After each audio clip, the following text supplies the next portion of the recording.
Hi, listeners, and welcome to Before Hours, a special segment of ADK After Hours, where three ADK staff get together with a special guest who's always on the verge of leaving London, but also doing interesting and important work in the world.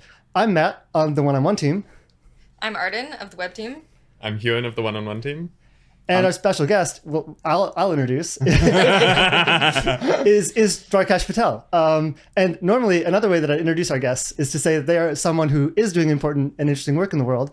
So yeah, I think like one thing that we were super interested, to put you on the spot off the bat is like, yeah, I mean, from my vantage point, you just like are going through this meteoric rise of just like more and more views and then more and more huge guests. I think it's fine to say that we're talking to you the day after you recorded with Demis Savas, who's a guest that I think we would love to get, but have not gotten. And you went and hustled and did it. And yeah, you're pretty much just doing this all yourself with like pretty minimal help, at least over the arc of, I don't know, the last few years. Is that right? Yeah. I mean, I have a sort of part-time contractor editor who's great, by the way, but yeah, basically just me. Yeah. And that's fascinating. So super interested to know how you got started. I mean, you tweeted once that this is all compounding returns on Bryan Caplan's kindness, right? Yeah. So he was my first guest, and I just cold emailed him. I really like your books. And he's like, yeah, thanks, man. And then I said, maybe I should email him again and say, hey, would you like to come on my podcast? And I didn't have a podcast at the time, didn't have a name, anything. I came up with the name after I recorded with him, I think. But yeah, so since then, I think, you just like have a guest on. That helps you get another guest on who's a little bit bigger, maybe. Not that that's what you're always optimizing for. And often, if you do a high quality enough production, it's the case that the kinds of people you would want to have on are actually listening. It's been like Demis, for example, he was telling me about a few of the interviews he's listened to, Dario and Ilya and so on, and obviously Shane. So in many of these cases, the kinds of people you would want to have on just like are ingesting your content, so it becomes easier that way. Yeah. So why do you think Bryan said yes to that original invitation to come on the podcast that didn't exist yet? No, Bryan's just like super nice guy, super open. Honestly, like he's an amazing person. His like family is so sweet. If you could just, he's like homeschooled his kids. It's compatible with his education thesis in an interesting way. But he's just a great guy. That's the sort of like parsimonious explanation. Also, like, Arden, I noticed that like we have a little prep doc for these, and you mentioned like, damn, how'd you land like a celeb for your first interview was a question that Arden wanted to ask, and no offense to Bryan, but like he does kind of say yes to everybody, like provided that like you wrote an email that like reflects that you've like read his stuff and understand it and appreciate him and what he's doing. I think his response rate and like willingness to say yes is probably north of 70% or something. I hosted Bryan for like a talk at HLS when I was in law school as a 1L, just because he like tweeted, I'm going to be in Boston for X number of days. And I was like, hey, could you please give us a talk? And he came and just gave a 2-hour talk and invited everyone to dinner. And like, it's that's awesome. Very generous guy. Nice. Yeah, absolutely. So if you want to bootstrap a podcast, Bryan Caplan. Tip 1 in podcasting that you're getting from this recording is Bryan Caplan. Yeah, that's not a bad tip, honestly. Like he's a very fascinating guy. You can like read his blog posts and books and stuff, and you could have a great conversation with him. So you mentioned that you chose the name after recording the first episode, and then you've obviously changed the name. Yeah. I'm interested, what was the thought behind Lunar Society, and then what was the thinking behind changing it? So the Lunar Society refers to this organization in 18th century London Birmingham, and just like it was a group of industrialists, scientists, people like James Watts, Erasmus Darwin. It was named Lunar Society because they would guide themselves home after their meetings by the light of the moon. And anyways, I think I just had the book or something on my desk when I was trying to come up with a name for the podcast. But it so turned out that many people thought that the Lunar Society must be a crypto podcast because we're going to the moon. And it was just confusing. I have like a hard enough name to kind of learn, and then you also have to learn like the Lunar Society and learn that mapping. So, you've like already put in the fixed cost to learn Dwarkesh. Well, let's just keep it at that. Just call it Dwarkesh Podcast. It is a bit awkward, by the way, when I'm inviting people on. When I do the cold email, right? And you're like, hey, would you like to come on my podcast? The Dwarkesh Podcast. Sincerely, Dwarkesh. It just sounds a little too self-referential. So, it was time to change the name eventually. Have you read the book now? No, not at all. I remember a few months ago, someone asked you like, "Hey, you've never like really talked about the Lunar Society at length or anything," and you're like, "Oh yeah, I have the book." But I haven't read No, yeah, exactly. I have not read it. Yeah. That was a solid name. I'm sort of interested in, yeah, I mean, maybe going back to like origins and stuff like that. Like, I think one like I don't know, theme of our conversation can be, and it's like really interesting that you were like excited and happy to do this, because I think of you as someone who's like, you know, trying to be like a really objective like journalist kind of person who like talks about these big issues. And I mean, obviously, like we care about being objective too, but I think that it's like, yeah, much fairer and truer to say that like we are kind of in a camp, we have a perspective, we have a set of priorities, at least philosophically speaking, that like not everyone shares, and like we're like clearly like, yeah, in the main line of this like effective altruism movement, which very recently has like caught a bunch of flack, especially in circles around like tech and AI, where I think is like those are like the sort of like objective topics that your journalism is focused on. But you're like happy to sit here with us, and I wonder just like how much, yeah, like what you can say about going from, you know, when you're talking to Bryan Caplan and people from George Mason. I tend to think that's like a very libertarian kind of progress studies. Like if you had to put a community label on it, like that's what that is. And now like increasingly you're talking to people, or you have spoken to people in the kind of EA sphere. And like, yeah, like how are you navigating all these labels that like people might want to like throw out? Yeah, I mean, I honestly have never been somebody who is very gung-ho on any given perspective. And so just by temperament, and also I just think of myself as kind of in the process of being pre-trained. You know, it's like the early episodes are like a GPT-1, then we get to like a GPT-2, maybe we're hopefully like a GPT 3.5 level by this point or something. So yeah, I'm just trying to learn about the important topics as much as I can before I have a sort of like overarching framework, and just noticing for like even in the last year, last 6 months, like how much my mind has changed on so many important topics. It just seems like so premature for me to like come out with an established way of thinking about things right now. Is there anything, like any examples of places where you've changed your mind that seem? The obvious ones would be AI. Just thinking through, you know, what progress looks like, and like the scaling stuff, thinking through, yeah, it seems like everybody's frame on alignment is wrong in certain ways. And that's another thing I'm hoping to think through in the next few months. Seems like, one thing I'm totally unsure about is like, okay, we're going to get to a regime at some point where, remember in March 2020 when COVID was like the main thing, right? Everybody was just talking about COVID. And there were other things going on in the world, but it was understood like as the world, we're working on COVID. In a few years, that will be AI, right? And at that point, there will be like a lot of big questions, like how is this, like, are we going to like nationalize or internationalize the AI, you know? Anyways, just like thinking through those questions early on. What was the question? Places you've changed your mind over. Yeah. I guess I'm curious. Yeah, you said like on AI stuff, but like, yeah, do you have things from, like you changed your mind from X to Y? Like, yeah, I think initially I was like totally dismissive of it before I interviewed Holden. Of its sort of transformative potential. Yeah, exactly.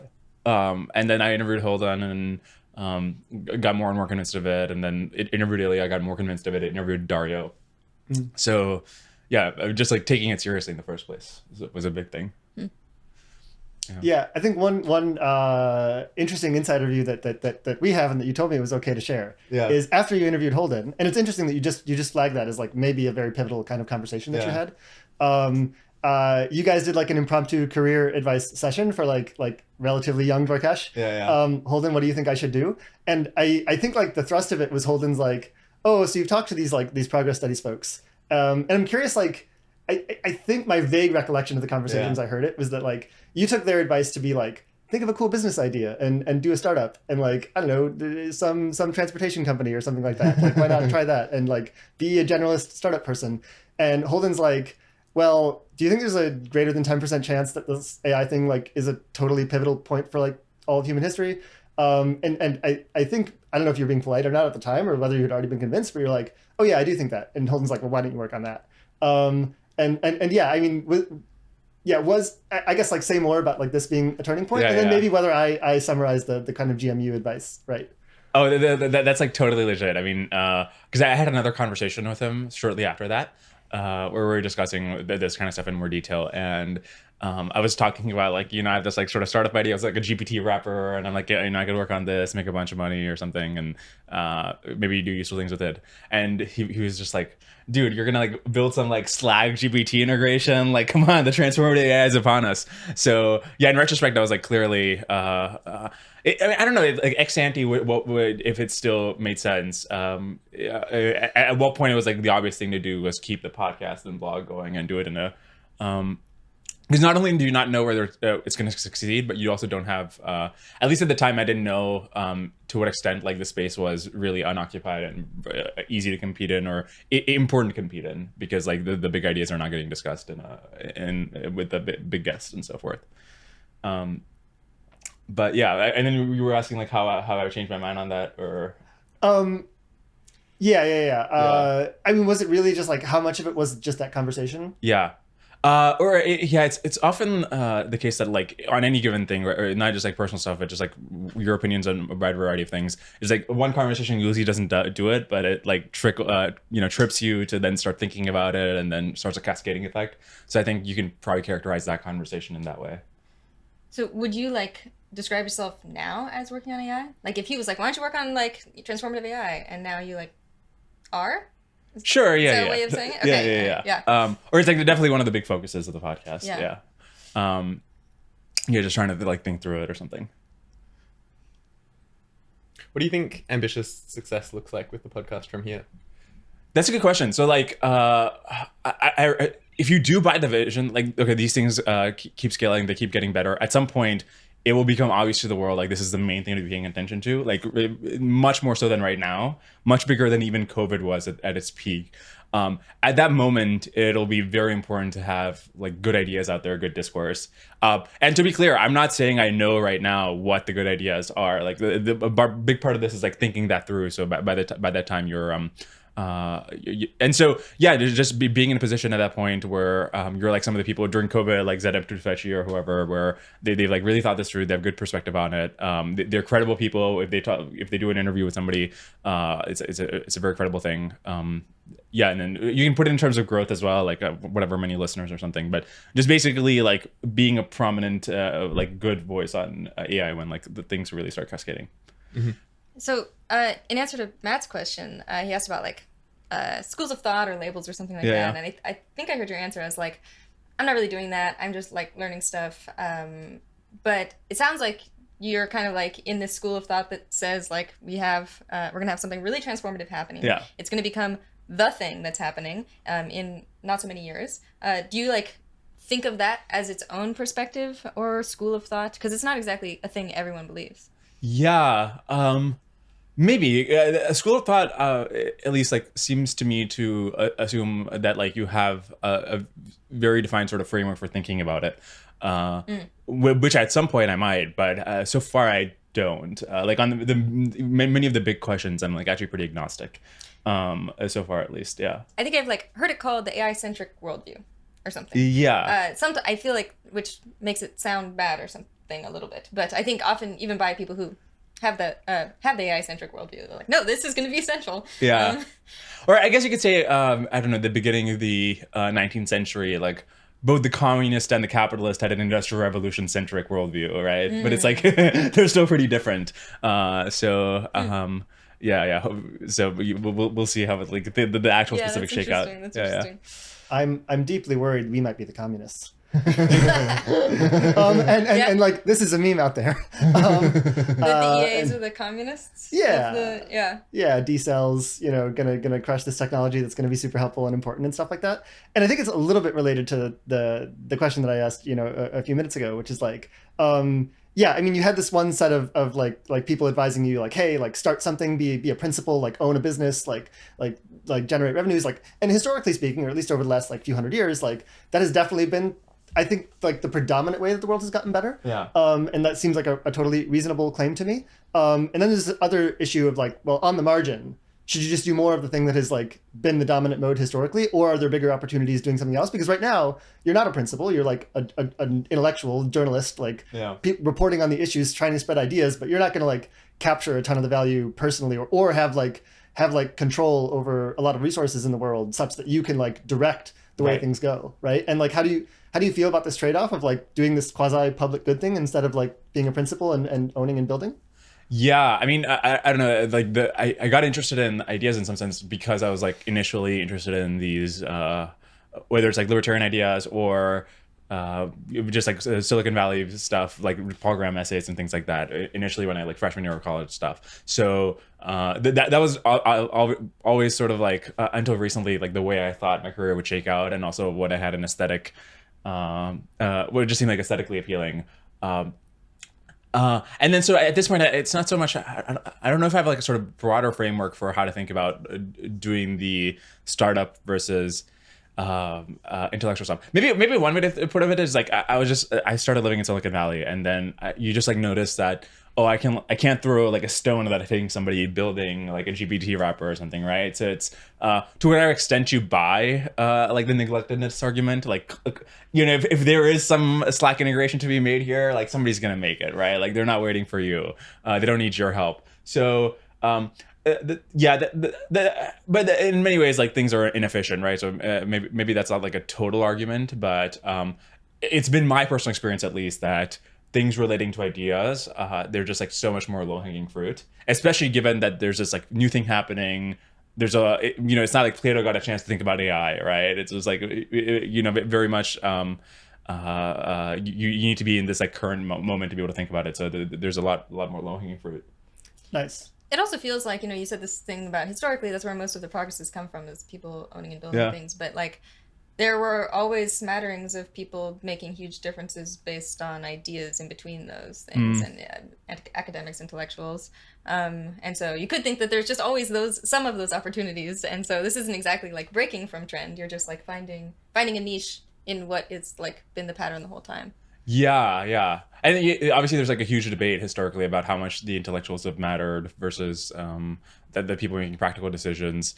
At some point when I was doing the podcast, I literally asked like one of my guests, I'm doing this podcast, but should I be doing something productive for society, like a startup or digging a ditch at least, like, and I don't have a grand historical take about like how much ideas have mattered or something. It does seem like right now, like they probably are going to matter.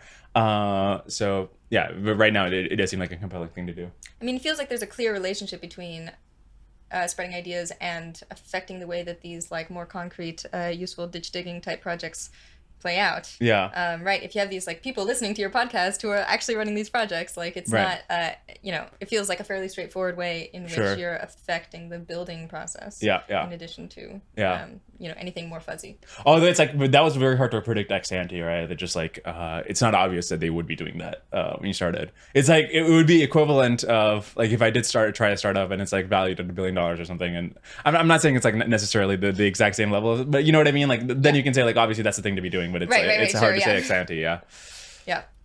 So I guess it depends when in your episode history did you ask your guests this question? Be like, it was like, I think like I don't know, 2,000 or 1,000 episodes per listens. Wait, what? Listens per episode? Very dedicated listeners. One listener every 1,000 episodes. Goddamn. Yeah. So yeah, there was like an interesting question in our doc that I kind of want to like pose to Arden and maybe Huon if you have opinions about this. And when I say there's an interesting question in our doc, I mean I just wrote a question. Yeah, so I was like, I don't know, when I was thinking about this, like, found something, be a principal, make really big companies kind of thing versus like doing charity. I thought there were like these interesting points of comparison where like, Bill Gates is like the kind of paradigmatic example, right? He like, in some sense, made Microsoft is like a very important part of that. Microsoft is a product that like, I don't know, some huge portion of the world like uses to be incredibly productive. And that just like, on its face, like matters a whole lot. And that's like why Microsoft is worth, I don't know, $2 trillion or whatever it's worth in large part. But then he kind of peeled off and did this like, $150 billion foundation or whatever that has saved like millions of lives by intervening in the developing world. So I think like let's like put all the AI implications to the side and say like, yeah, like which of these was a bigger deal for the world, saving the millions of lives from neglected tropical diseases, or building this product that like allows so much of the world to be productive. And I do think the neglectedness in counterfactual is like a big deal for me. It's like would there have been another Microsoft that came along? I don't know. It's hard to think about these kinds of things. You could try to do just like ignore the counterfactual and just consider Microsoft in its own case. But even that's so hard, right? Because like how much sort of surplus consumer value has Microsoft added to the world? How do you think about it in terms of comparable to lives saved? If like I don't know, like people in India have access to the internet or to these computing devices, and then the counterfactual, Microsoft.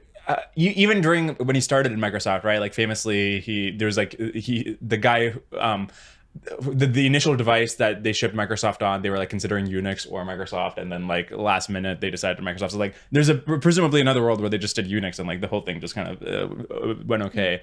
At the same time, you look at people like Musk, and it does seem like he probably did speed up like electric vehicles or something by a decent amount of time. Or like SpaceX, like orders many years of like the same cost per getting a pound to space, and then very shortly just like 2 orders of magnitude lower. So it's I actually don't know how to think about these kind of sort of counterfactuals in terms of business history. I don't know if you guys have some sense of like, how do you think about a Musk in terms of like, you think Tesla just comes along eventually, or how do you think about that? Oh, I mean, for me, I think like it does come along eventually, but like how many years and how much does that matter are like important questions. And I think like, maybe in cases like Tesla and SpaceX, what do you think is a bigger deal, Tesla or SpaceX? Do you have an opinion on that? Yeah, maybe it's too early to tell. I think because like it depends on how like the Optimus bot or whatever Tesla shakes out versus if like I don't know the SpaceX is how we like get to the AI builds a Dyson sphere or something. Yeah. Okay, I'm gonna ask a really naive question. Yeah. I guess. Why is Tesla a big deal? At all? Why is it in the running here? Huh? Why is it like, running here with Microsoft and even SpaceX? Which that's a good question. Yeah, I don't know. Maybe if you like by like the strong version of the climate change argument, like you need to like electrify the grid to like or like electrify all the vehicles so you can like avoid using fossil fuels or something. Yeah, I guess it just like intuitively it feels like surprising that you like make like the biggest strides on climate change by having like luxury electric cars that like I guess like slowly incentivize more and more electrification. I mean, I feel like it's a trickle down. It's paying the R&D cost to get the technology. I see. Okay. So at the moment it's largely good, but like the underlying technology is the thing that, if any of it mattered. Yeah, and then cars on the road actually are a big enough chunk of the like problem such that you actually expect this to be like really moving the needle on climate change. And you might think that it's also similar to the way that like Beyond Meat were approaching it, of like they wanted to have their product in high-end restaurants because there's like this intuitive thing in like a large portion of the market of like, ooh, that's greeny, that's like not the kind of thing that I want, that's not prestigious. And like I think that Tesla, like arguably less so these days with Musk, but like at least early on did a reasonably good job of like making electric cars sort of cool, or cool to a larger crowd than they were before. That seems nice. By the way, I will say sort of like tangentially on the, even if you're thinking in terms of, I don't know, somebody listening thinking in terms of like ideas versus like being the principal or something, it is like very useful to be able to like operate in both worlds, or to be at least like conceivably do that. Like that's why I like cringe a little bit when somebody describes me as a journalist, or it just like when somebody's like, this is off the record, right? It's like, oh god, because the implication that has. Where like I don't know, even if you're like interested in thinking through AI and like thinking about it in terms of like quote unquote ideas, it's like you should like just sit down and like try to like code up a transformer by like, or like read the papers and stuff like that. That's what I did when I was preparing to interview Ilya. And to like one of the reasons there's so much low-hanging fruit here is like conventionally the people who think in terms of like ideas don't think it's their responsibility to think through these things in a deep technical sense. So like I wouldn't think of them being as split as you might think initially. I mean, another explanation for there being low-hanging fruit that sort of brings up is like maybe the people who can give the best or do the best interviews are also the people with really high opportunity costs because they can be building those things. I mean, one of the fun places you see this is like Robert Cura, right? Like he writes these biographies, but if you actually look at his career before he wrote these biographies of Moses and LBJ, he was a Pulitzer nominated journalist. He was like a big deal, right? And now he's spending his time. He spends like 5 years or 10 years writing about this one election that Johnson had with this other guy in the Senate in 1945 or something. And you could say, in one sense, this is a waste of, if you're thinking in like a very impact-directed way, this, or in a very like just like netting out the utils at like in that moment kind of way, in expected value terms, like this is a waste of his time, right? 10 years are going to do this, but in some sense, like obviously, in retrospect, like clearly those books have had a big impact, and there's a bigger lesson there in terms of he's like a totally ruthless guy in terms of like he'll get people on their deathbeds to make these confessions about how they helped Johnson steal elections or something, and he's like ruthless in the way Johnson was ruthless in the like how they can empathize with each other, and that's why there's like maybe not that many great biographies, because the kind of people who could write great biographies are just gonna like do the thing, right? They're not gonna like but I guess like people don't usually. So underneath that seems like a view that a biography of somebody is a lot less valuable than a career in politics or something. So, like otherwise, right? You'd think it would like compete more often.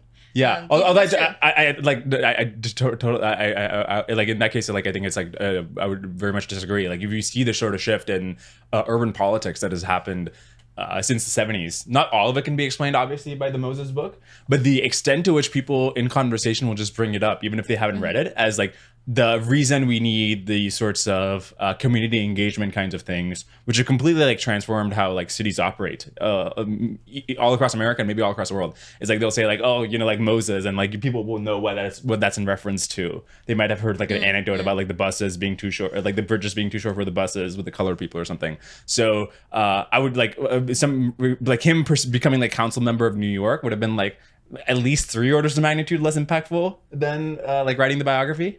And this is maybe one of the things that's like really hard to judge these things ex ante, like what the impact will be. So so why do the people not write the biographies? Why do these people with these characteristics where they're going to get the confessions on their deathbed and they're going to really hustle? How come they more often do the other thing, do the politics career, than write the biographies? Is it like an illusion that like it doesn't seem like it's going to be as impactful? Maybe usually it isn't, but in this one case it was. I'm just curious what you think. Yeah, it's so I was talking with Ben. I ran into him the other day, and one of the things we were discussing is like, is it possible that maybe most people should think of their careers in terms of like planning out their impact, except for the people who are going to be the most impactful. And they should just like trust their intuitions, right? Like you really think you just got to write spend 10 years writing the biography of this one important figure in New York history? Like, maybe your intuition might be right. Or just like seems fun or seems interesting. Obviously you can get carried away this way. Like doesn't mean you should just like waste your life thinking about string theory, or at least like so far it's been a bad bet. But maybe, I don't know, maybe you feel like you have better physics intuitions. Maybe that's like the thing to do. I'm sure there have been tons of brilliant people who have done absolutely nothing of importance because of this, with this heuristic that they've used. But right. That's not to say that it's not still a good bet and expectation. It's so hard to make it into a framework, right? Like you like notice that Cura did a great thing by doing these biographies. Like, do you write a biography then? It's not obvious that that's what you should do. There's maybe a sense in which like the kind of thing like that, not in the object level, but in a sort of meta sense of like putting in almost too much effort that seems like unjustified on its face, because you're going to make the best thing. It's going to be so good that it's going to like completely change the zeitgeist in terms of how people think about topics. It seems like we only hear about the cases where this goes well. Right. And like but those are the only ones that matter. Right, but I mean, if we're thinking about like advice to a set of people, and I kind of imagine that there are a bunch of people for whom they have this like ambitious pet project, they're like, it could change the world. Yeah, and it's like, but like, would it? And like, I feel like you have some kind of a vibe here of like the people who have been successful, they had something in them that was like good judgment that let them know that their pet project was the exception. And I'm like pretty skeptical of that. I kind of feel like they were people who got lucky. Yeah, although one way to like put it is like like the median might be higher if like the carers just try to become council members or something, because like it's pretty clear like here are these policies we're like keep paying attention to, and you should just become a council member so that we can like work on this. Or but if you like sort of step back and see just like look at the expected value of the people who just like did these kinds of my intuition tells me I should really spend 10 years like writing a biography or something. If that outweighs the like thinking through these things in an impact-based perspective to begin with, isn't then the ex ante thing to do in the future to actually just address your intuitions from like an expected value framework? Yeah, I mean, I guess like we don't have the numbers. Yeah. I don't know how many people are doing this. I mean, I feel like what you're saying kind of jives with Holden's like aptitudes framework. I don't know if you've heard him talk about this. Where it's like just like do the thing that's going to make you great. Right. And I think that there are a bunch of like he has a bunch of good arguments for this. I think that it is really good advice for some people. I think that there are lots of people who are great, could be great, but aren't like necessarily drawn in one particular direction. And I think you're never going to like trust, like you're never going to explore the entire space of things that you could do with your career. And I think that it doesn't impose a massive cost on you to like try and restrict to the set of things that might be really impactful. Yeah. Or like have some good argument for being an impactful area. Yeah. Unless you have like some obsession that is like pulling you outside of that zone. Okay, so I'm curious if I am curious. Like, if I got on an advising call with you guys, I'm like just graduated college. This would be 2 years ago at this point, if I remember correctly. Yeah, 2 years ago, and I'm just like, I have a computer science degree. I'm interested in these different kinds of topics. I think I'm gonna spend the next 6 months just like fucking around with the podcast. It's like I got a couple hundred listeners or something. It's like not that high quality at that point. We got an advising call. I'm curious what you guys would have told me. I mean, maybe this is like unfair of me to be making this retrodiction given our conversation so far, but like I would probably say like, oh, you should probably learn a bunch about AI and then like see if you can be one of the people who is talking to a large audience sensibly about this most important issue. Yeah. And like, well done.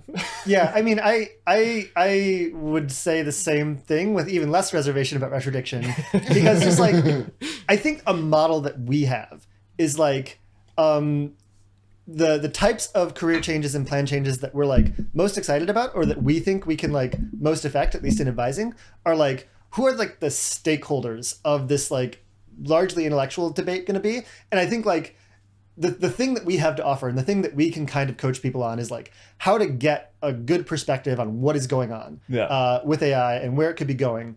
And I think like the exercise that we want people to do is to like engage with the arguments as they happen on Twitter, on various forums, to then like test their understanding and like expand their knowledge and see if they really get it, and that they can independently then say like, all right, here's the intervention space that I want.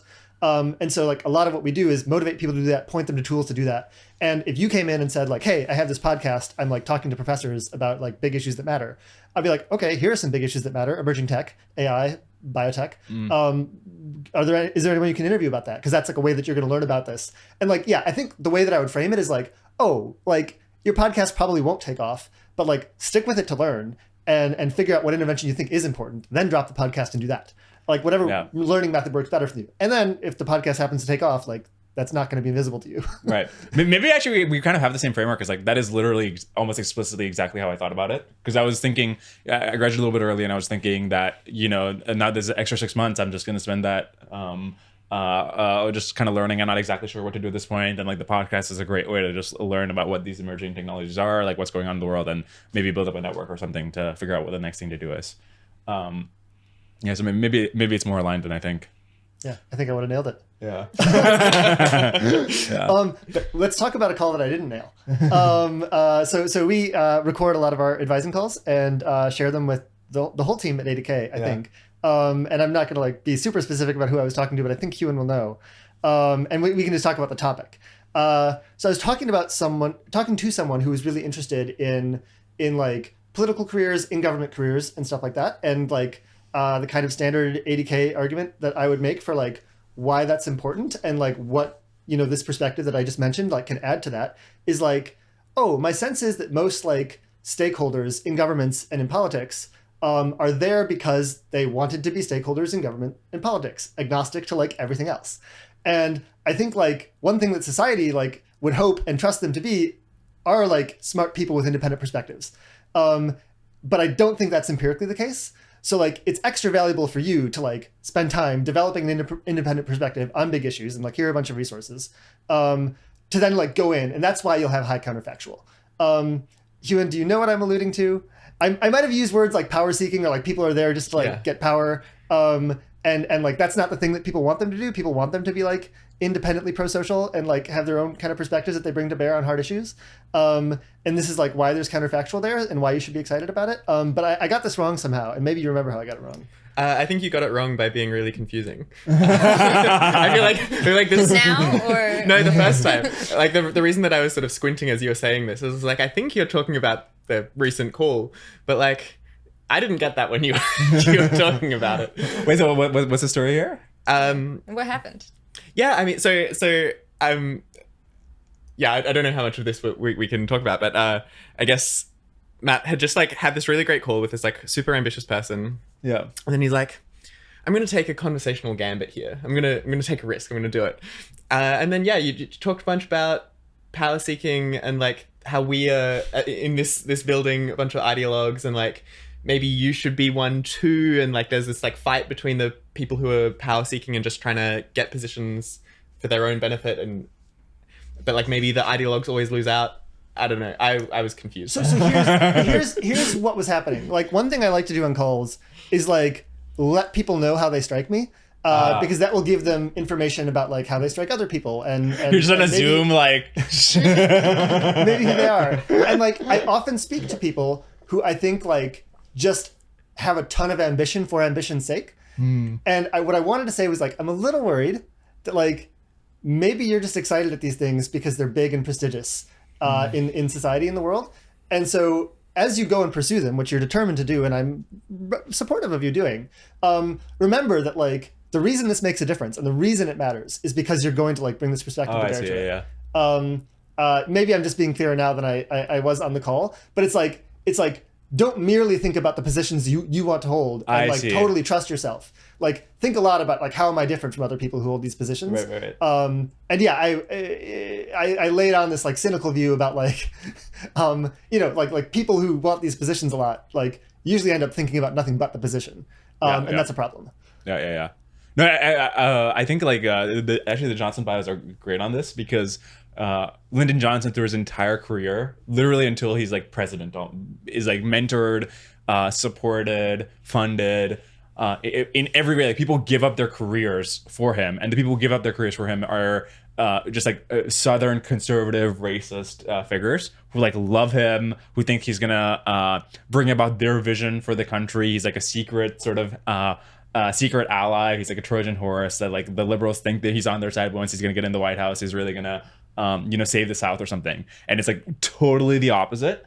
I think like totally worth being on the guard about these kinds of things. Wait, so this is an example of somebody who really was thinking about their counterfactual when they were like going for ambition, right? Like no. they were.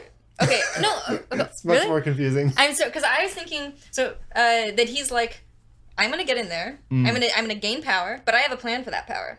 The plan no. Okay. Well, so what is this a story of? What is this illustrating? It's so fascinating, like from that perspective, because the real story is like he's literally interested in like power. That is actually his end goal. Okay. And when he does have power, and when it seems to align with his like local goal of winning elections or something, if those two things, like if there genuinely is no trade-off, then he will like do the thing in the like the civil rights kind of sense, because like in some like maybe like that is kind of his view, but. They have like if it in any way interferes with this goal, he's not going to pursue it, and in fact he'll like destroy people. He'll like really go counterproductive on it if it like is misaligned with his goal. So is this like an argument for thinking that Lyndon Johnson wouldn't have made very much of a counterfactual difference if it was like always in the interest of the person in that position or something like that, like you take out the man or whatever? Although he unlike Kennedy was able to actually even though it was in Kennedy's interest to pass the civil rights bill, Kennedy couldn't do it. He just wasn't a skilled enough political operator. So there was a counterfactual impact in the sense that Johnson was skilled enough to do it. Interesting. So like not so much not in where he aimed, but like just like sheer competence at the job. So there's a great quote in the book where somebody who's a senator with Johnson and who was a senator while County U.S. president said, if Kennedy wanted you to do something, he'd get you in the White House and he'd try to persuade you. He'd tell you about why he needs your support on the bill. And eventually, if you said, Mr. President, I cannot support this bill, my constituency would not allow it. He would say, I understand, thank you for whatever. And he'd let you out. Lyndon Johnson would refuse to understand, right? Like he'd threaten you, he'd cajole you, he'd like do everything, and like literally everything to like, you could not imagine the lengths he would go to, but he would get your vote. Like it would mean you lose your seat, you're going to lose your seat, but I'm going to get your vote. So that that kind of that was kind of the difference. Okay, so maybe two sources of potential counterfactual difference for this advisee or something. One is like their perspective that they bring in, and another is sheer competence. And then like sheer competence at the job maybe has the downside potential, right? If it's like you're just going to make whatever happens to be in your interest happen. Maybe you'll get lucky sometimes, or the world will get lucky sometimes, and the world will get unlucky sometimes. Right. Whereas maybe the ideology is a little safer, although you got to be right on that too. Yeah. Yeah, I mean, it goes to something I think at the heart of like this whole effective altruism thing, which is like you've had do-gooders throughout all of history who've like forsworn like power and ambition and stuff like that, and now some intellectuals in Oxford are like, if we got a little bit more power and ambition, we could probably leverage it for these really, really good and really big things. And so shouldn't we be like super agentic and like try to like do a bit more of that? And like how much more is this huge question? And it sounds like from the Johnson story, at least, that like, yeah, I mean, maybe you just like, God, but I think with like, I don't know, sitting here 60 years later, looking at the Civil Rights Act, it's easy to think of it as a pretty simple issue. It's just like, you should have equality between people.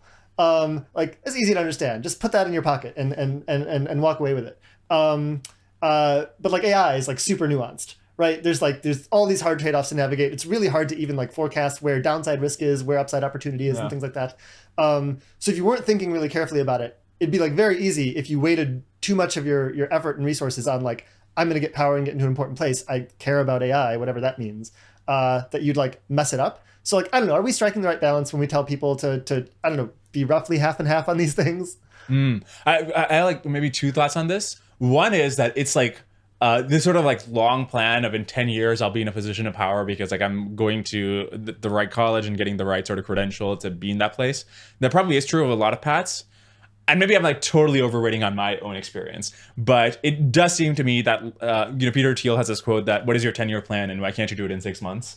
It does seem to me like honestly, these like steps are just not necessary in many cases. Like if you really, you could just go for it and like get it in like a much shorter span of time without the necessary things you think are preconditions.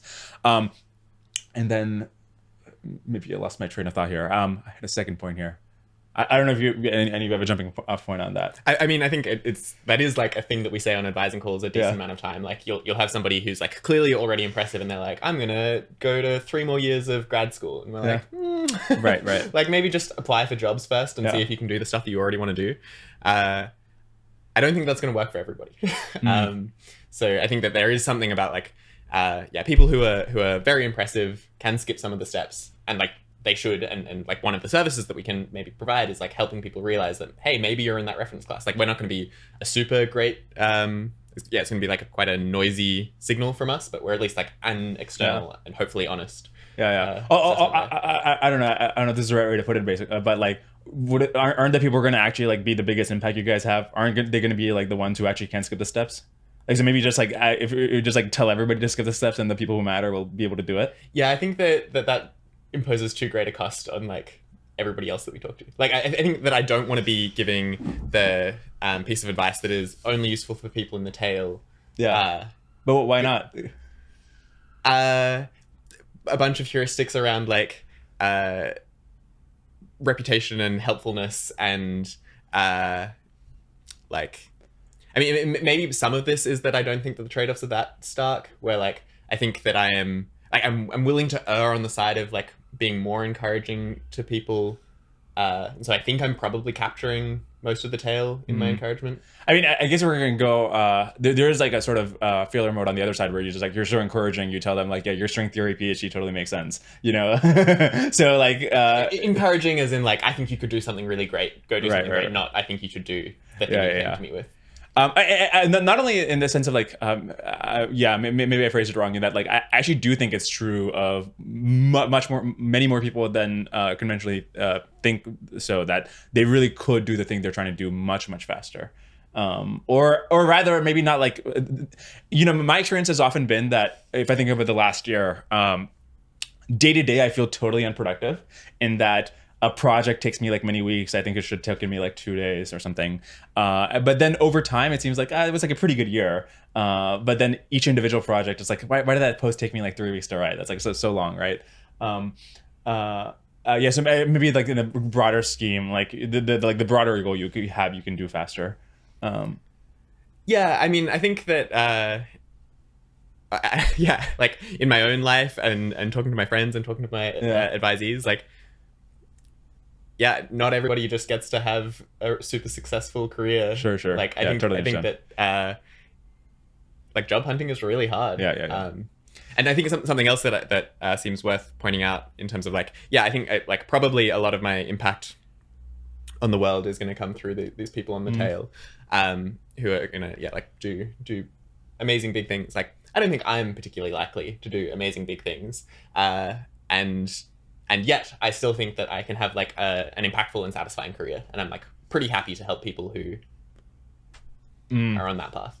Yeah. I guess I just meant I don't know, but like, I feel like there's like a lot of low hanging fruit like right now in the world. Like I feel like it is like totally conceivable, like given your context, that like, if you really thought like, the biggest thing I could do in the next year, like you really could come up with something really cool. Yeah, I mean, I feel this turned into an advising call for sure. I mean, sure. I feel like you're meeting me in a context where we're having a chat. And like I claim that I have a fairly like spiky skill profile where like the thing that I'm really good at is chatting to people. And that's my thing too, man.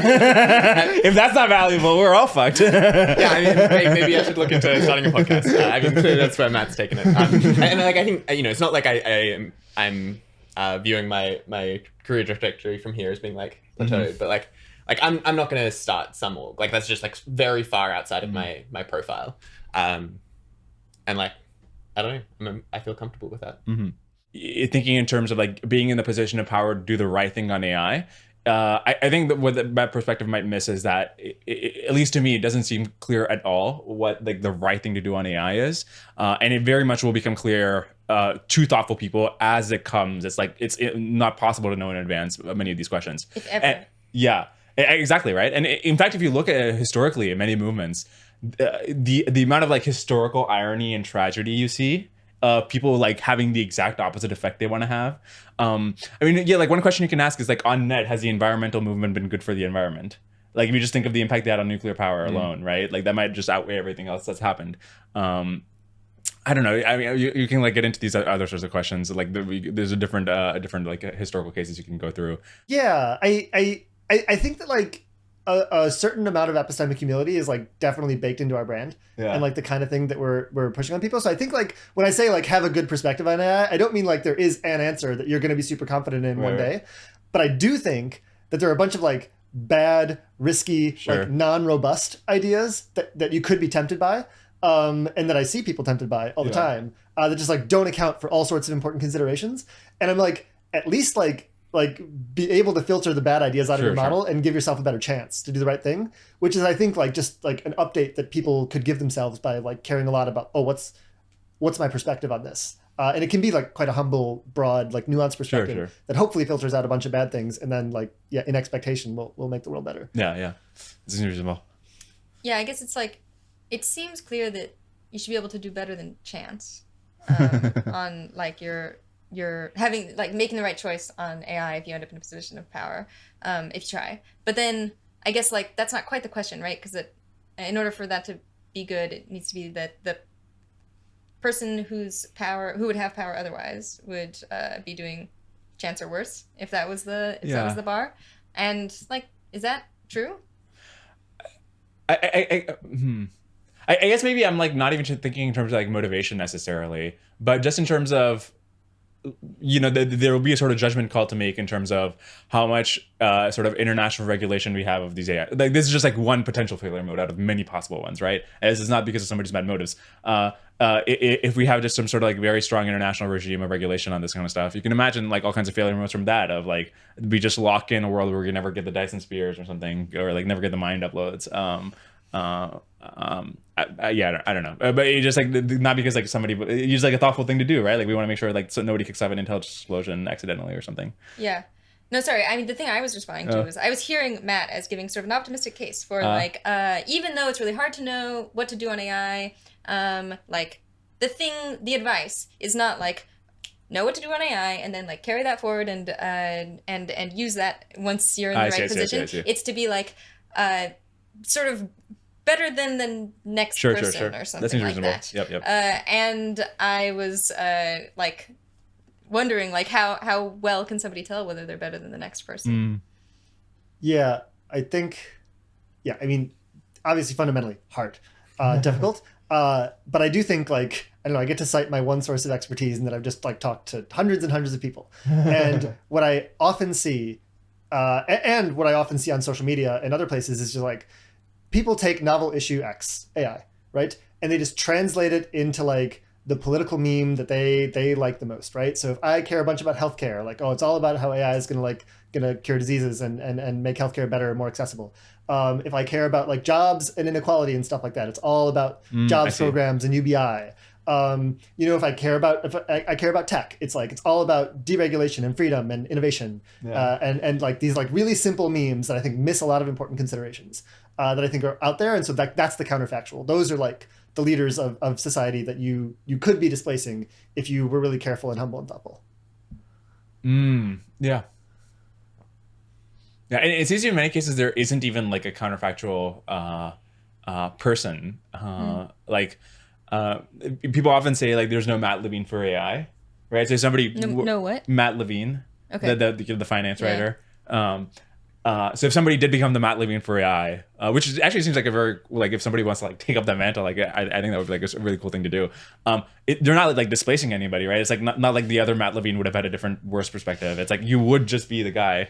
Yeah, I guess I think of or power the girl, or like things that power decision-making influence as being zero sum. So like if you have some of it, maybe it's not the other Matt Levine that would have had it, but it's like some other actor in or like space. A set of actors, or it's distributed among a bunch of other people in the counterfactual world. Now it's all yours, or something like that. Does that seem right? I mean, yeah. So I mean, Dwarkesh, I think we often have government tech giants leading AI labs kind of on our minds.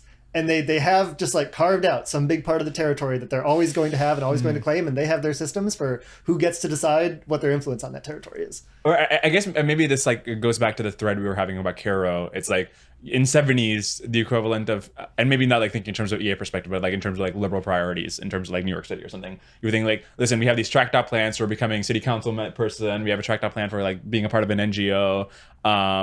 And then like maybe the thing is like and like what is the counterfactual impact of you as a city councilman versus somebody else as a city councilman? Maybe like the broader question to be asking is like, you know, like what you know what I mean? Like the just like there is no alternative biography of Moses or something. Like it's not like you're displacing somebody there. And in terms of maybe I don't know how it nets out in terms of power, but in influence it like probably dominates the other like straightforward like actual mapped out paths. But there are counterfactual memes that would be dominating city planning now, right? You're saying that like people are like, oh well, you know, we have to.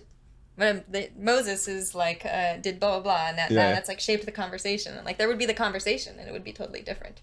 So there are like there's still a counterfactual of the effects, even if there would have never been this great biography. In a broader sense, like I agree. Like, maybe the disagreement is like, how wide is the space that leads to that eventual, like netting out. Yeah. Yeah. So I don't know. I think like an overarching theme that we've been touching on here is like I don't know what 80K is. kind of doing is we're putting this perspective out into the world that says this is a serious problem. I mean, at least with respect to AI and obviously other things. And here are all the considerations that go into it. We want you to really like absorb these considerations and think well about them. And then we want you to go out and be impactful in the world. And I think that like, Dwarkesh, you pointed to this thing. It's like, well, why are you trying to make these elaborate 10-year plans? And I don't think we're really trying to do that. We're trying to point to like, like big spaces out there that people should aim for. Why can't you do it in 6 months? I don't know. I feel like a thing that we do is we put the perspective out there. We see who absorbs it. We help them absorb it a bit. And then we also try to like give them some kind of motivational boost to like go out there and like really make things happen. And the making things happen is just like super, super rare. Like very, very few people are really like making things happen. Like I don't know. I don't think I am. I think you are, right? Because you're like this podcast is growing like crazy. You're having like tons of influence. Like people care what you think. You're talking to Dennis. Like is it just a matter of like, oh, Peter Thiel told you to do something in 6 months instead of 10 years, and now you're doing it? Like that doesn't seem right. There's got to be like, I don't know. Is it innate, or are there things that you can do to get people to be this agentic and like make things happen? Yeah, I actually don't like have a good sense of how to think about. What do you have that I don't? I honestly I doubt it's like if I like think back to my like performance in college or something, like I wasn't like especially like smart or anything in my classes or something. So yeah, like definitely it's not anything like that. I don't know. I think like part of it is just that like I found this niche that I got lucky in finding, and then there's like a sort of greedy algorithm that where you get more confident, you get better at that specific skill that ends up being useful, and it like turns out that like there is a path from there to like 10% bigger guest, 10% bigger guest, 10% bigger guest demis. So like a big part of that I think is that, and then the quote unquote agency is just like you build up confidence by doing this thing that like actually does like keep improving in that way. And there's like some willingness to like be weird and put yourself out there and take risks as well. I mean, you cold emailed Ryan. That feels like, but there has to at least be a tolerance of embarrassment, right? Yeah. Oh, that just seems like so much lower stakes than like, I don't know, like if people go to war and shit, like, like how big is it? I feel like saying that is to be like, yes, we should be tolerant of embarrassment, or things like this. Right, exactly. Yeah.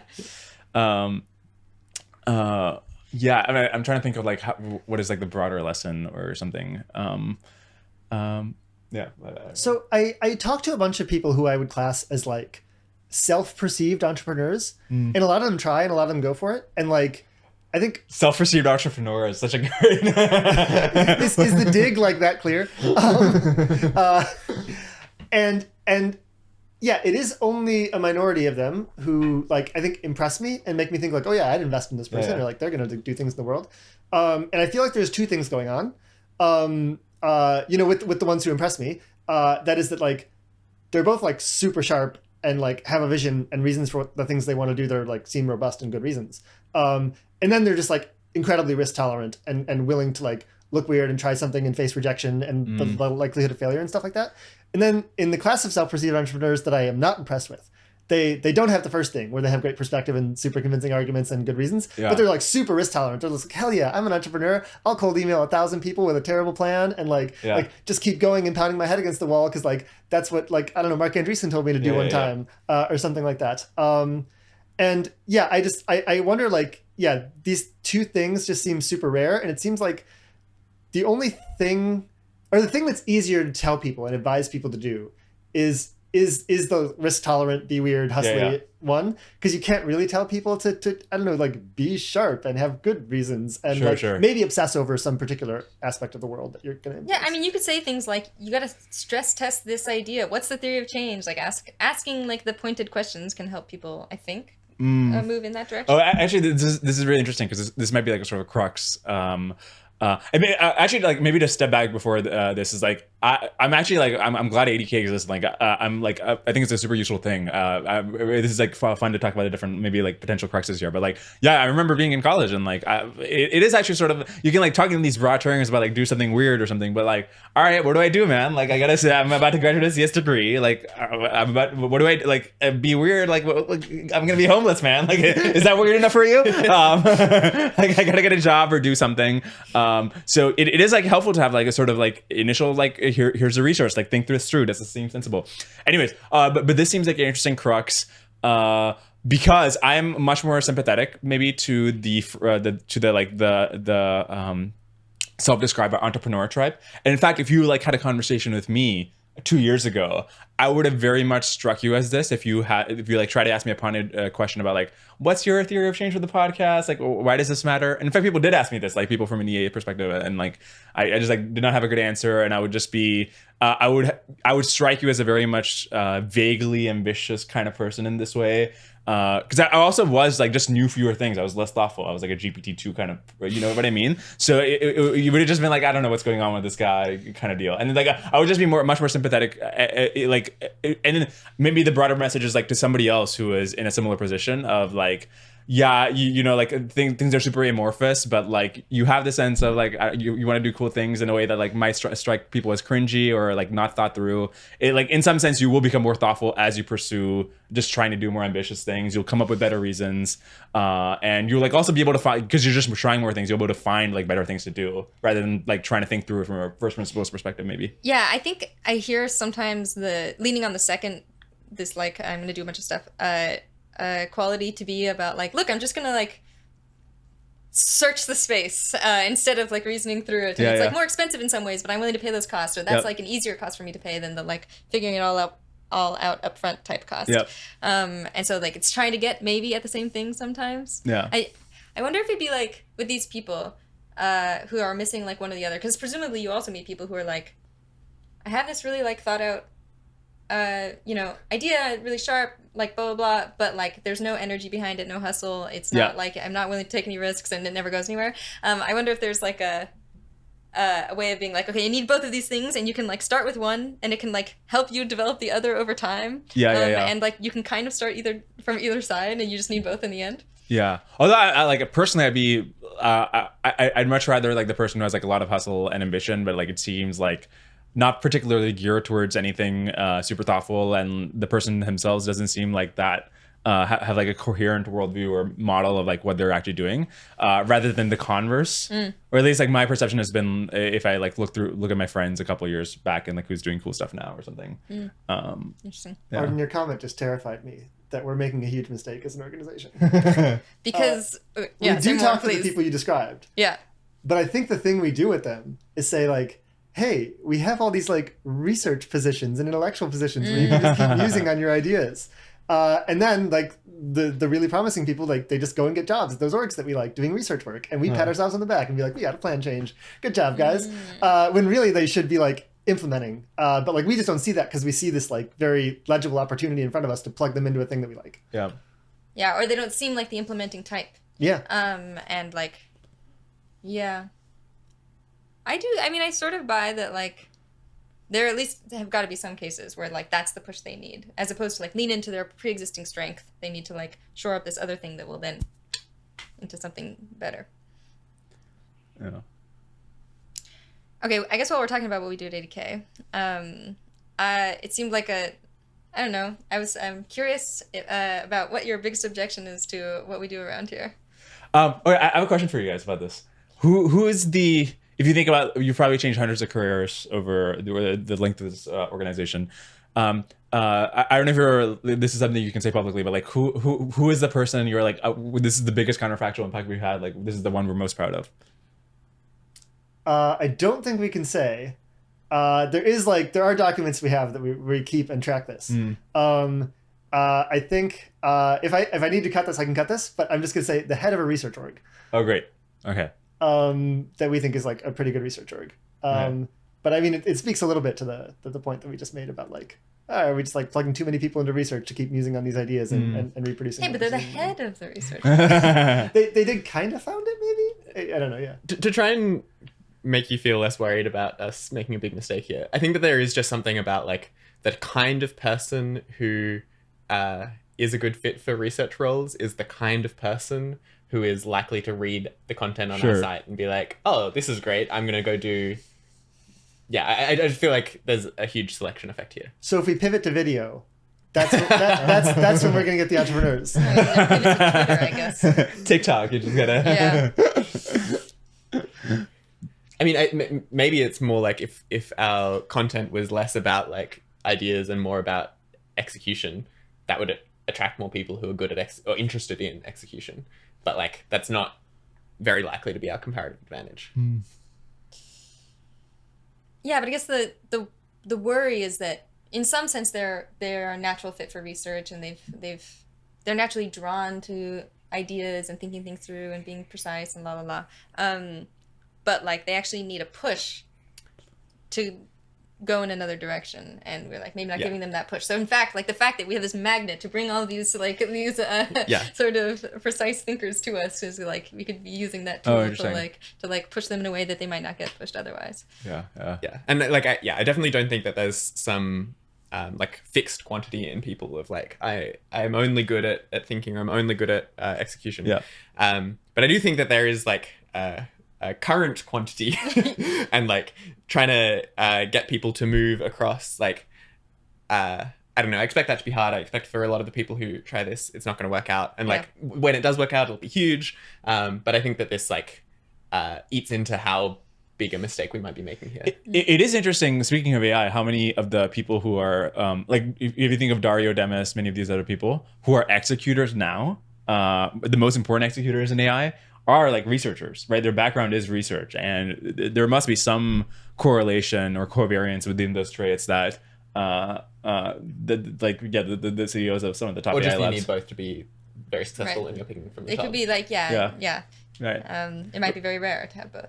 Right. But this could be true, right? Like if somebody's like coming at you who's like more from a research perspective. Yeah. But I mean, like I think something that you are pointing out there that I do say to advisees who have a bit more of an entrepreneurial bent, is like being a researcher, you get to see what the gaps are and you get to see the cutting edge. And so you're like more likely to get an alpha and like realize that, hey, there's a cool idea that nobody else is executing on. Sure. And so I think that is one way in which and that's like maybe my understanding of what happened with DeepMind. Yeah. How do you guys think about it depending on your timelines? Like there, you know, the 10-year plan really is like in some sense, but by the time you're in the position you're like planning to be in, like the train has passed you by. Do you think this especially makes it much more like, hey, you just got to get on it, like get to that position yesterday kind of deal? Depends a lot on who they are, right? Like I feel like it's like if the person is a undergrad something, like you might think like you just got to take a bet on it not being the case that AI is going to like totally transform the world and make your plans move really soon, and like that's like totally plausible, so make a bet on that. That's where you'll have all your impact. But somebody who's a little bit farther along like might think you want to go more from this urgency perspective. Although it's notable to me how many people in San Francisco who seem to be like making a big deal in terms of AI are like literally right out of undergrad or something. Like if I think of my friends, you've like talked to many of these people, but like, well, one of them is like pair programs with Sergey Brin basically every other day or something. And he like graduated college like very recently, like joined Google like a year ago. One of like Leopold, for example, is like on the super alignment team. He's like 21, right? Like Colin Burns, I think, is also similarly young. So it is notable to me, like even in those cases, the expected value thing might be just to like get after it if you buy the AI stuff. Yeah, I agree that it seems like in some cases it is the right thing. It's just like in fewer, I guess. And what did they do? Did they just make themselves conspicuous on social media? Did they publish papers in undergrad? Like I don't know. If you're co-working with like Sergey Brin, that must have been some cold email if that's how you did it, right? I think you'd be fine with me talking about this, but it was just like he was working on cool projects in undergrad. Like somebody from like DeepMind noticed him, he got hired. And then he was like such a overperformer, showing up on weekends, like actually doing the important work that like ended up in the right teams, and like his stuff caught Sergey's attention. Yeah, so here's something on my mind. Yeah, I mean, you asked like who's our biggest plan change or whatever, and I gave you the vague answer that I gave you.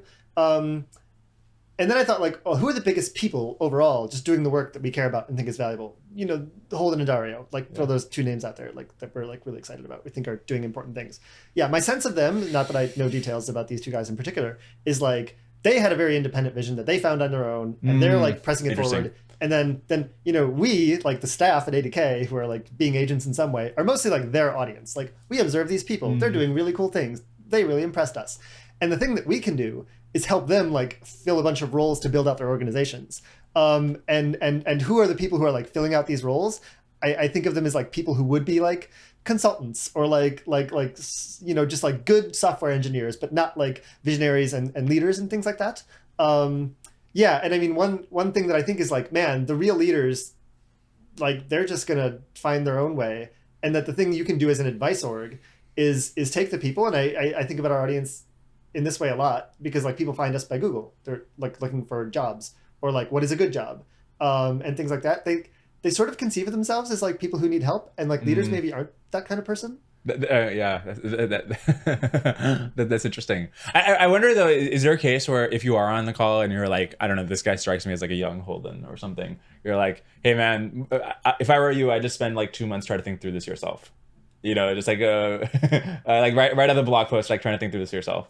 Yeah, I mean, there's definitely another class of people, at least from the one-on-one perspective, who might fit this profile, and they're just like, oh, I'm interested in these ideas, and that's a conversation I could have. They're not like, they aren't putting a bunch of like stock in like ooh, ADK is really going to know what to do with me, but they're like still willing to have the conversation, and like we can give them a productive nudge, and maybe those conversations where people are like putting less stock in what we say are actually more valuable because they have a much smaller effect in the individual case, but that individual case is so important. Yeah. You know. It reminds me, I think Paul Graham had an essay where he said, we tell people not to start companies in college, even though obviously many of the most successful companies have been started in college, just because the kind of person who, if they listen to that and are like, okay, I guess I won't start a company in college, they were not going to build $1 billion Facebook. Nice. A big part of the tail thing happens from how you proceed in your career, so that it is just good to assume that you are on the tail because there's a chance you might be. And it's like very hard to tell in a 30-minute talk call if they are or aren't. And because it would just matter a lot more if they were on the tail and you gave them the tail advice. Just like treat everybody as if they're on the tail. If it doesn't work out, like probably not a big loss. If they're on the tail, like you definitely the advice to be giving them. Yeah, maybe we'd push back on like how big the loss is. Like in terms of their personal stakes, I think like people just absolutely can take big risks. I mean, and I think that there's also like just the emotional and like mental health effect. Like a decent chunk of our audience, like myself included, are like fairly perfectionisty, and it's very easy to react to like some ambitious vision for your career with like, oh, I am so deeply inadequate, and then I'm going to get nothing done, and then like feel shitty about it. Are we swearing on this podcast? Yeah. Nice. And yeah, I don't know. I feel like it is.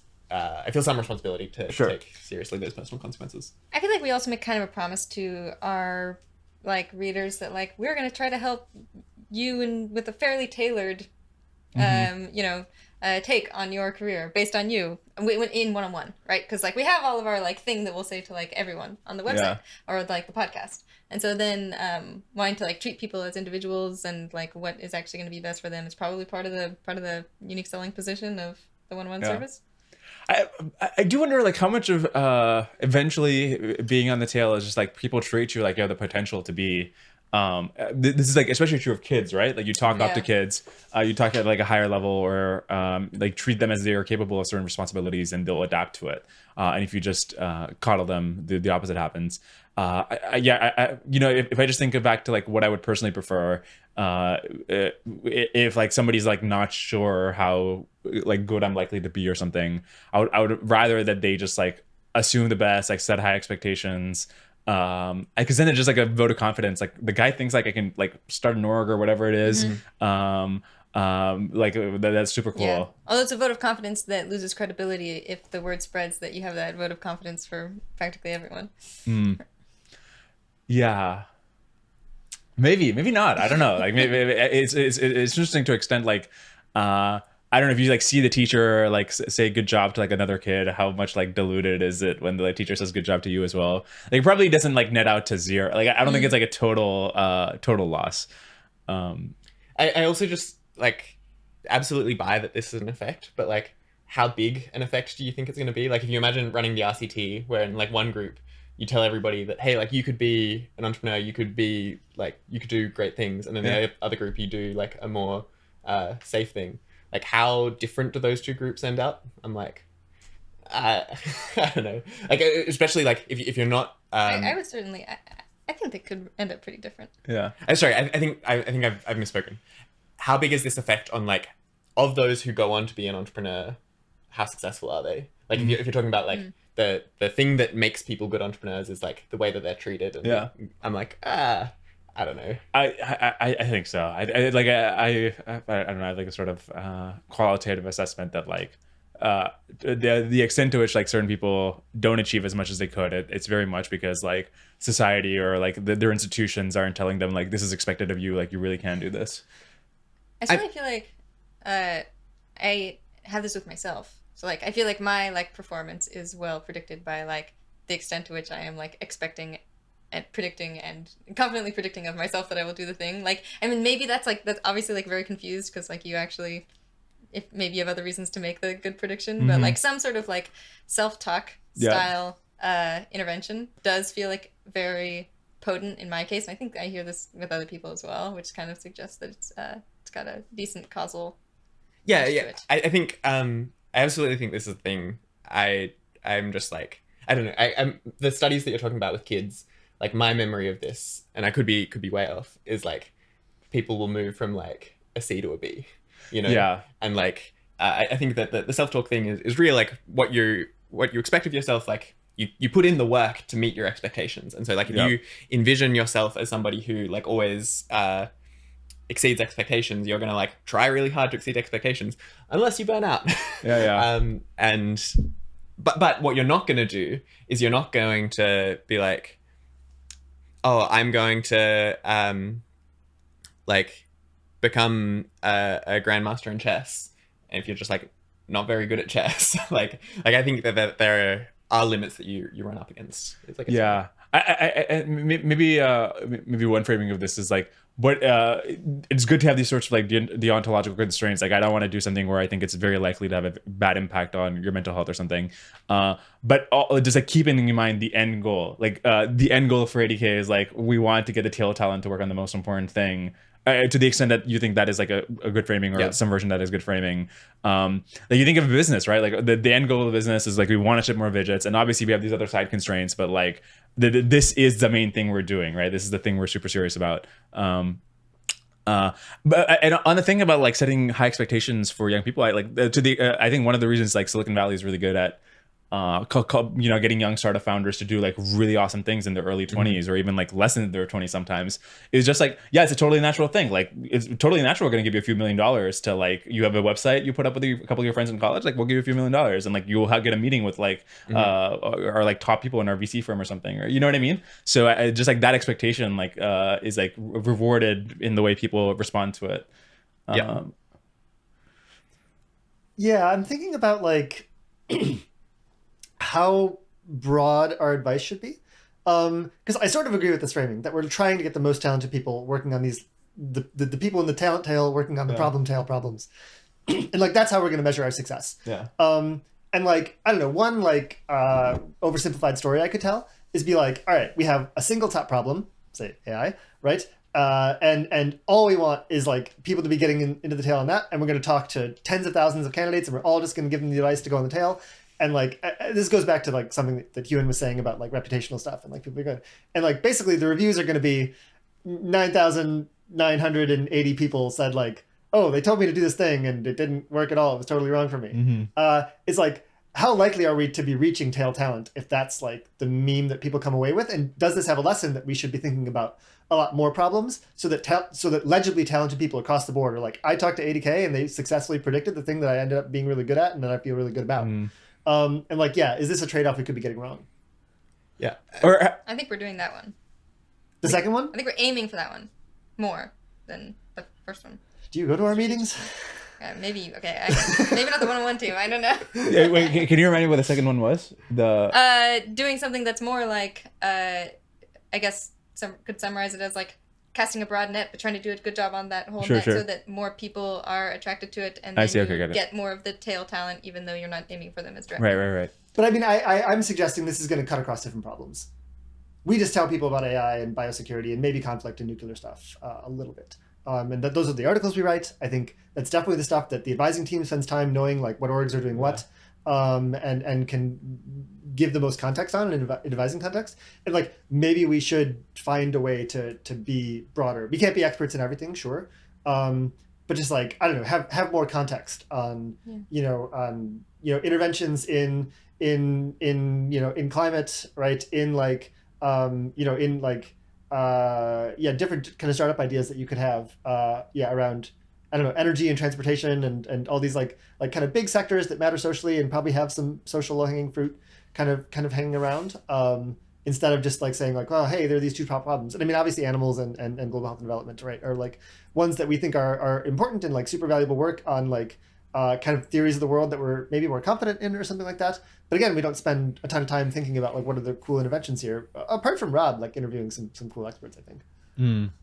Yeah, I mean, I think that's maybe selling us a little bit short, where it's like, if I'm talking to somebody and they have their worldview on like, here's what I think are the important problems in the world, and it's like different to my worldview. Like, I'll tussle with them a little bit, and just to like make sure that they're informed on like my perspective on things, because I think these are hard questions and they're important, and it's like worth trying to be truth seeking about it.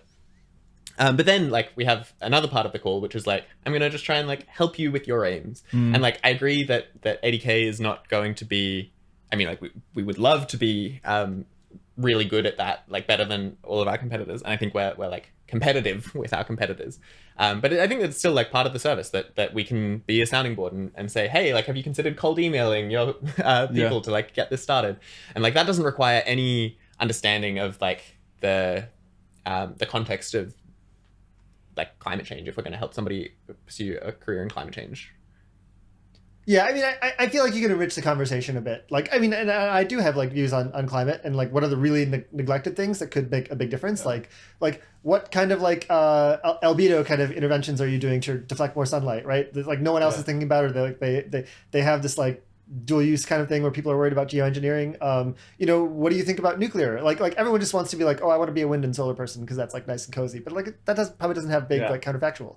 So like, right. I don't know, I can have that conversation a little and maybe we could even enrich it further. We can talk about different areas. And like, yeah, is it worth the investment? I'm saying, are we getting the trade-off wrong? Because I agree. Like I take the same tack that you do, Huon. Yeah. Do people come to you for career advice a lot, Dwarkesh? I think I get like emails to this effect, maybe I should. I feel like this would be a great resource to point them to, like this conversation itself. I'm curious, by the way. So when we think in terms of if you maybe set a bar for somebody and then they like don't live up to it, and like it was in retrospect a bad bar for them, like how much that affects them. If you think of like VC firms, right, like they expect most of their portfolio companies to fail. Do you think that has a negative impact on the founders, that like the fact that like they are probably going to fail even after they get the funding? Or because I think they just like price in like, yeah, they've set high expectations for me. Like most of the people who like try to do this fail, and like in retrospect they're probably still happy that they like try to live up to those expectations. Yeah, I mean, I feel like maybe this is like a cultural thing of like the people who are like selecting into entrepreneurialism, like maybe have that kind of a mindset. I'm the more that we're talking about this, the more I'm worried about like I've updated too much on my own case. Like, at some point early on in my EA career, I had somebody tell me like, the thing that I should do with my career is I should try something for a couple of years, and if I don't think that I'm on track to be like one of the top 10 people in the world on that, like switch to a different field. Yeah. And that fucked me up. Like I just didn't ever feel like I was on track. And so then like you just switch between a whole bunch of stuff and just generally feel bad about yourself. So that was bad advice for me. I absolutely can see this being exactly what somebody else needed to hear. And then I think that, maybe I just think this is mostly an art. It's like we talk about the law of equal and opposite advice. Of like, for every good piece of advice, there's somebody else who needs equal and opposite advice. And we're going to make mistakes here. And like, maybe the thing that you're putting some pressure on, and perhaps rightly so, is that mistakes in one direction are more costly on individuals, and mistakes in the other direction are more costly to the world. And isn't our whole thing to be like prioritizing the world over individuals? But I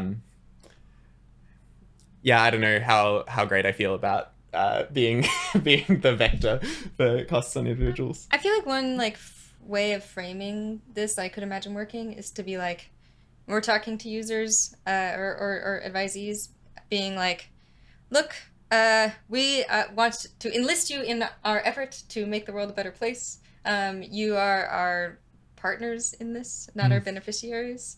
And like the beneficiaries are over there. And so like this call, like we do lots of things that are taking a risk that might not work out. All of ADK is a risk that might not work out. And you could join us in that endeavor, or like kind of like invite them in on like our side of it instead of, so it's, and then they're like trying this thing. Might be a better frame for asking people to take risks. Expectation setting, which I mean, I think VCs have kind of built in, which is like, like their business models up front, lots of people know about it. They have the extra benefit of like, oh, even when you failed, like we paid you like millions of dollars or something like that, or like at least got you a salary and like gave you a real chance, and like that. I think we just have like built-in like societal instincts to say like, oh, when someone gives you millions of dollars, that is a very rare thing. That's a very nice thing that they did for you. And so even if it like doesn't end up working out after 2 years, like you still feel pretty good about that initial thing. And maybe put it more on yourself and less on them. And like, we just talk to people. And like, so I mean, I think setting expectations is a really important and big deal for us. Yeah. And on the whole, like, I do think this is like a super like difficult problem to like think about. Like I'm really glad an organization like this exists. Like I guess I'm like picking at different potential cruxes here, but like, it's like super hard to think about this. Like that's part of the thing, right? Like if I had to come up with a document right now of like career advice or something, like it would be much worse than the thought ADK has put into it. So I do understand like it's like there's so many different rabbit holes out here, I'm guessing, in terms of thinking of the counterfactuals and different potential considerations. Do you have some sense of what happened to the EA brand? Like, how do you explain what happened? I think we were ambitious. We did big things in the world, and that caught people's attention. And it had a label, and people who, I think most people dislike most labels, especially ideological ones. And so if you notice one, there's just like, you can criticize it, and a lot of people have gone out and criticized it. I think the people on the receiving end of that criticism, i.e. us, have maybe overrated how important it is, because this just happens to any label. That's my take, but I mean, more curious than like Arden and Huon's take. I think like in terms of overrating the importance of the criticism, I actually probably agree, or that we're like a little too obsessive about it. But I think there is maybe a lesson around like, or actually, I'll just say I feel unsure what to take from the fact that this does seem like very downstream of having had a label. That was like used on a bunch of things, and like how useful was that to have this kind of unified brand, and how like much like now how unuseful is it being now? Is it still netting out good? I actually don't know. So like I feel like pretty unsure at like what the state of the EA brand is at the moment. It seems like obviously it's getting a lot more flack than it did a few years ago, but it's also going strong in a lot of places. I don't know how to have a sense of like how much damage has really been done, and how to compare that against the like role that it played in helping grow the sort of like set of ideas and people working on this. Anyway, so that's the state of my unknowledge. Huon? I feel very similarly to you. I mean, I think in terms of taking the criticism not like too seriously, I feel like there are a bunch of criticisms that were applied to EA in the early days that like at the time I bristled against, and now like being These are a little things bit like being not systematic enough, or to like not caring about systematic change. that kind of thing, and sort of there was this like vibe of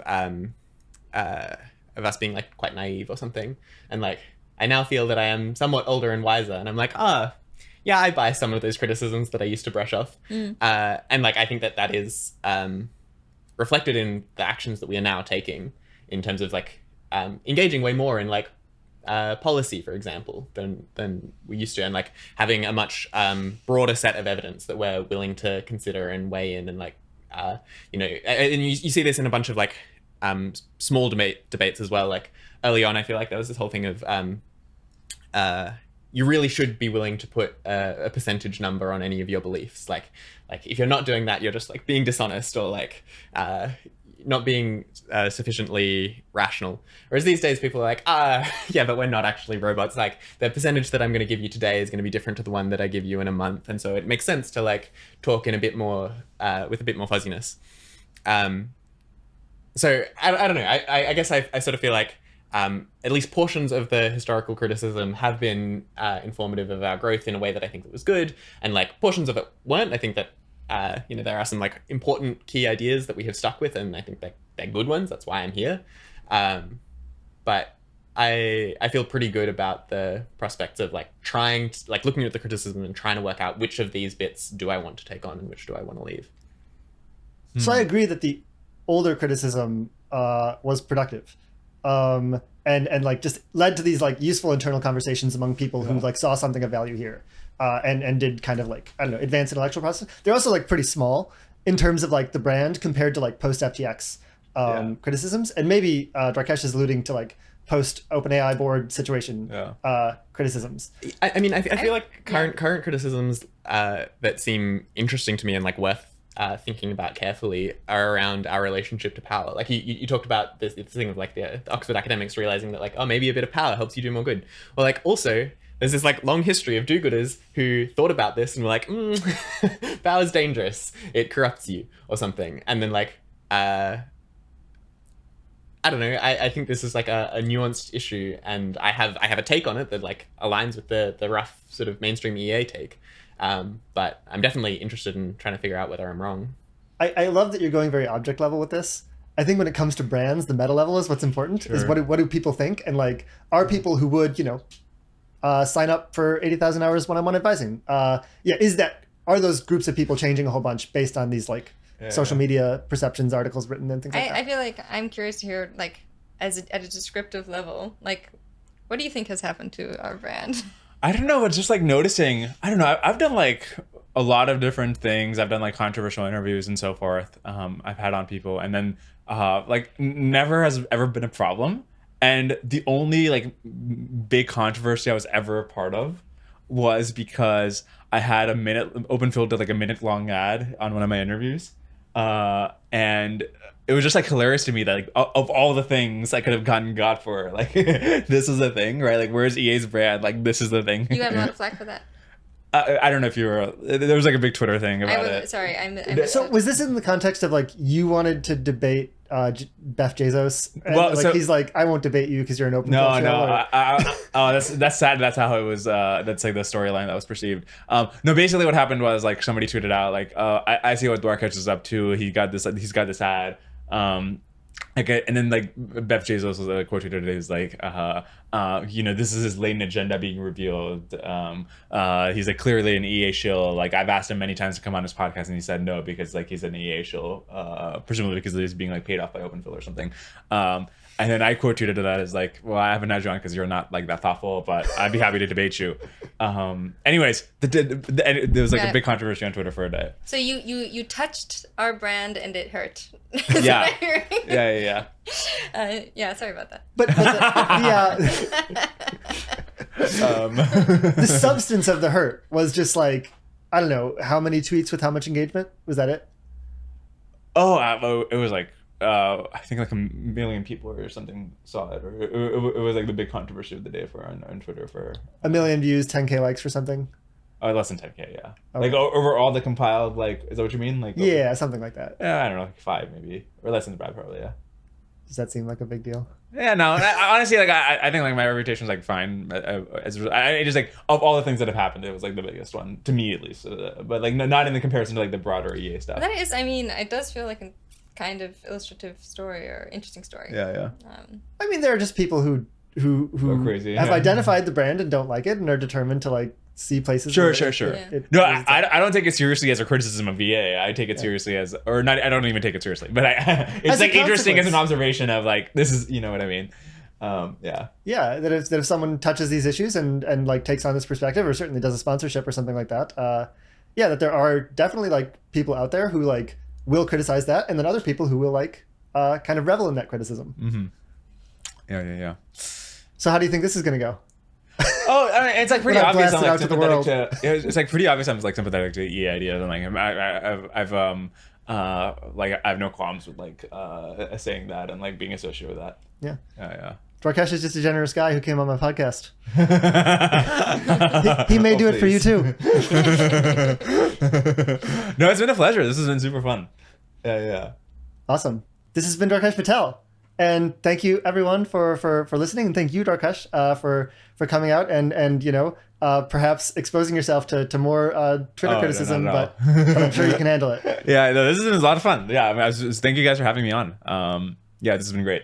Awesome. Bye everyone. Bye.